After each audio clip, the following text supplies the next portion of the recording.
La india Visitación vio a Rebeca en el mecedor, chupándose un dedo y con los ojos alumbrados como los de un gato en la oscuridad. Pasmada de terror, atribulada por la fatalidad de su destino, Visitación reconoció en sus ojos los síntomas de la enfermedad. Era la peste del insomnio. Se quedó, porque su corazón fatalista le indicaba que la dolencia letal había de perseguirla, de todos modos, hasta el último rincón de la tierra.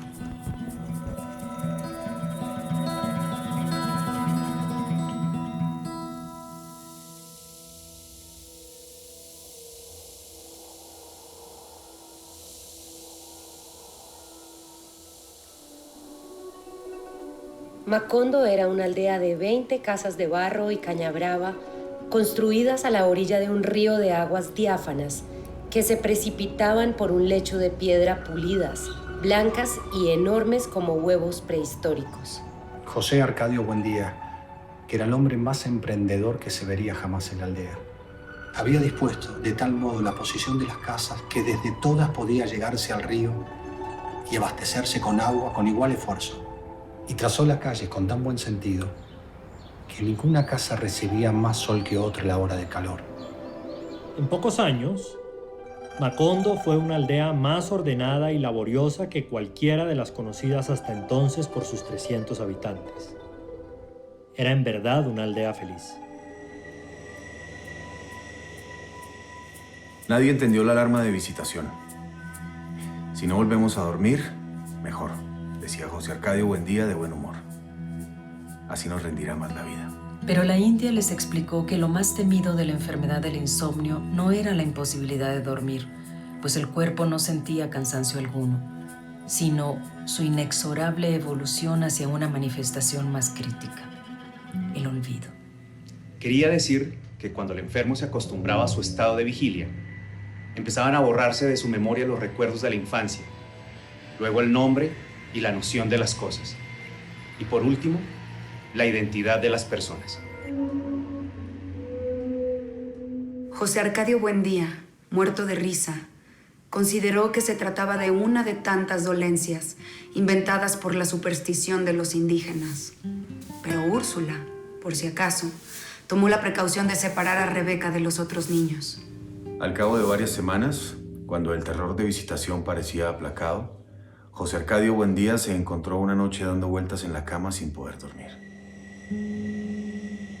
No se alarmaron hasta el tercer día, cuando a la hora de acostarse se sintieron sin sueño y cayeron en la cuenta de que llevaban más de 50 horas sin dormir.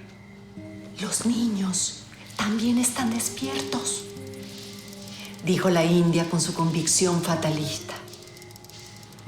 Una vez que entra en la casa, nadie escapa a la peste. Habían contraído, en efecto, la enfermedad del insomnio. Úrsula, que había aprendido de su madre el valor medicinal de las plantas, preparó e hizo beber a todos un brebaje de acónito. Pero no consiguieron dormir, sino que estuvieron todo el día soñando despiertos. En ese estado de alucinada lucidez, no solo veían las imágenes de sus sueños, sino que los unos veían las imágenes soñadas por los otros. Era como si la casa se hubiera llenado de visitantes. Mientras tanto, por un descuido que José Arcadio Buendía no se perdonó jamás, los animalitos de caramelo fabricados en la casa seguían siendo vendidos en el pueblo.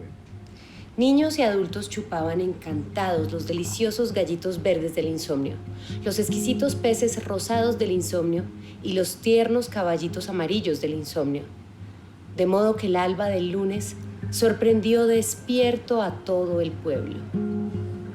Al principio nadie se alarmó, al contrario, se alegraron de no dormir, porque entonces había tanto para hacer en Macondo que el tiempo apenas alcanzaba. Trabajaron tanto que pronto no tuvieron nada más que hacer y se encontraron a las 3 de la madrugada con los brazos cruzados, contando el número de notas que tenía el valse de los relojes. Los que querían dormir no por cansancio, sino por nostalgia de los sueños, recurrieron a toda clase de métodos agotadores. Se reunían a conversar sin tregua, a repetirse durante horas y horas los mismos chistes, a complicar hasta los límites de la desesperación el cuento del gallo capón.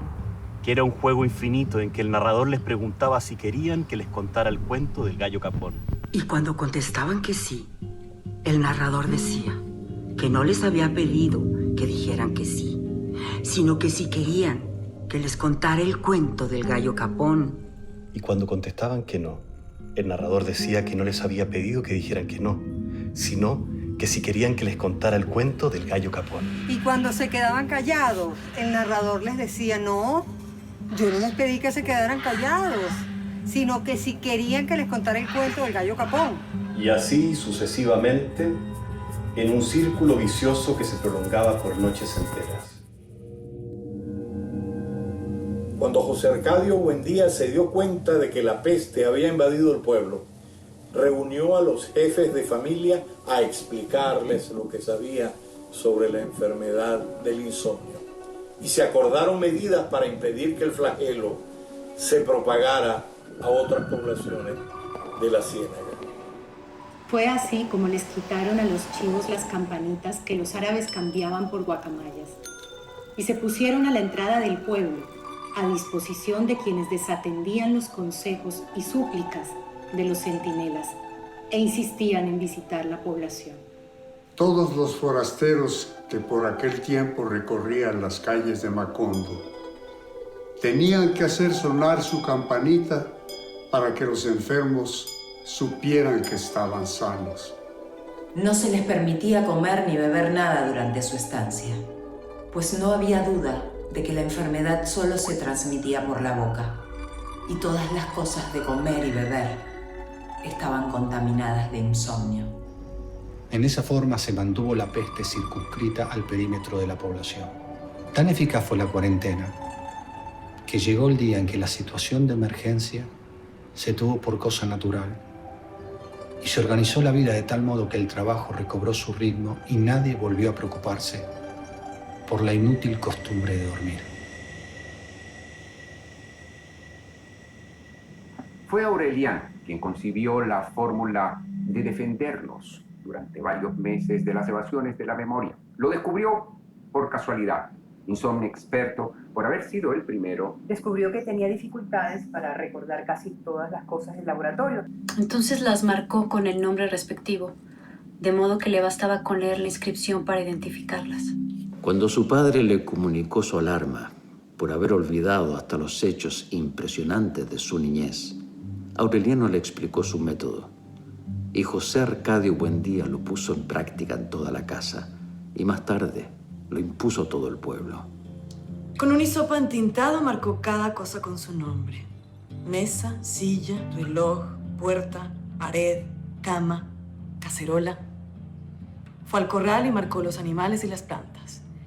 Vaca, chivo, puerco, gallina, yuca, malanga, guineo. Poco a poco, estudiando las infinitas posibilidades del olvido, se dio cuenta de que podía llegar un día en que se reconociera las cosas por su nombre, pero no se recordara su utilidad. Entonces fue más explícito. El letrero que colgó en la cerviz de la vaca era una muestra ejemplar de la forma en que los habitantes de Macondo estaban dispuestos a luchar contra el olvido. Esta es la vaca. Hay que ordeñarla todas las mañanas para que produzca leche. Y a la leche hay que hervirla para mezclarla con el café y hacer café con leche. Así, continuaron viviendo en una realidad escurridiza, capturada momentáneamente por las palabras, pero que habría de fugarse sin remedio cuando olvidaran los valores de la letra escrita. En la calle del camino hacia la Ciénaga se había puesto un anuncio que decía Macondo, y otro más grande en la calle central que decía Dios existe. En todas las casas se habían escrito claves para memorizar los objetos y los sentimientos. Pero el sistema exigía tanta vigilancia y tanta fortaleza moral que muchos de ellos sucumbieron ante el hechizo de una realidad imaginaria inventada por ellos mismos, pero que les resultaba menos práctica y más reconfortante. Pilar Ternera fue quien más contribuyó a popularizar esa mistificación, cuando concibió el artificio de leer el pasado en las barajas, como antes había leído el futuro.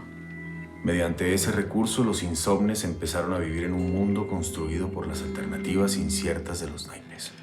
Derrotado por aquellas prácticas de consolación, José Arcadio Buendía decidió entonces construir la máquina de la memoria, que una vez había deseado para acordarse de los maravillosos inventos de los gitanos. El artefacto se fundaba en la posibilidad de repasar todas las mañanas y desde el principio hasta el fin la totalidad de los conocimientos adquiridos en la vida. Había logrado escribir casi 14.000 fichas, cuando apareció por el camino de la ciénaga un anciano estrafalario con la campanita triste de los durmientes, cargando una maleta ventruda amarrada con cuerdas y un carrito cubierto de trapos negros. Fue directamente a la casa de José Arcadio Buendía. Visitación no lo conoció al abrirle la puerta y pensó que llevaba el propósito de vender algo. Ignorante de que nada podía venderse en un pueblo que se hundía sin remedio en el tremedal del olvido. Era un hombre decrépito, aunque su voz estaba también cuarteada por la incertidumbre y sus manos parecían dudar de la existencia de las cosas. Era evidente que venía del mundo donde todavía los hombres podían dormir y recordar. José Arcadio Buendía lo encontró sentado en la sala, abanicándose con un remendado sombrero negro, mientras leía con atención compasiva los letreros pegados en las paredes. Lo saludó con amplias muestras de afecto, temiendo haberlo conocido en otro tiempo y ahora no recordarlo. Pero el visitante advirtió su falsedad. Se sintió olvidado. No con el olvido irremediable del corazón, sino con otro olvido más cruel e irrevocable que él conocía muy bien, porque era el olvido de la muerte. Entonces comprendió. Abrió la maleta tiburrada de objetos indescifrables y entre ellos sacó un maletín con muchos frascos. Le dio de beber a José Arcadio Buendía una sustancia de color apacible. Y la luz se hizo en su memoria. Los ojos se le humedecieron de llanto. Antes de verse a sí mismo en una sala absurda donde los objetos estaban marcados. Y antes de avergonzarse de las solemnes tonterías escritas en las paredes.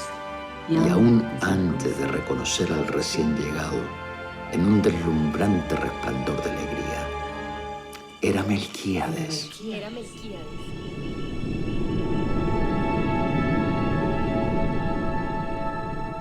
Mientras Macondo celebraba la reconquista de los recuerdos, José Arcadio Buendía y Melquíades le sacudieron el polvo a su vieja amistad.